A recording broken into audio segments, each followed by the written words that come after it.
Qarabağa qayıdan vətəndaşların sayı artır. Burada şərait yaradılıb, işıq, su, qaz, yollar, iş yerləri.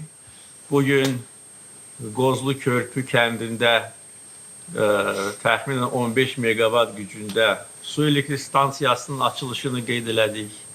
Elektriklə bu bölgə tam təmin edilib, hətta burada istehsal olunan enerji Azərbaycanın digər bölgələrinə də ötürülür.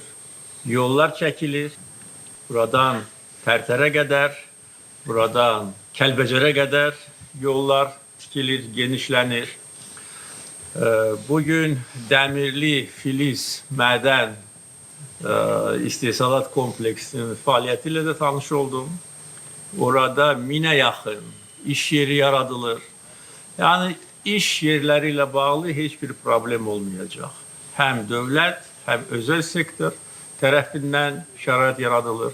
Eyni zamanda bu gözəl, səfalı, mənzərəli təbiətdən istifadə edərək əkinçilik, heyvandarlıq, arıçılıq, meyvəçilik, bütün bu işlərlə məşğul olmaq lazımdır. Mütləq ki, siz burada rahat, firavan yaşayasınız.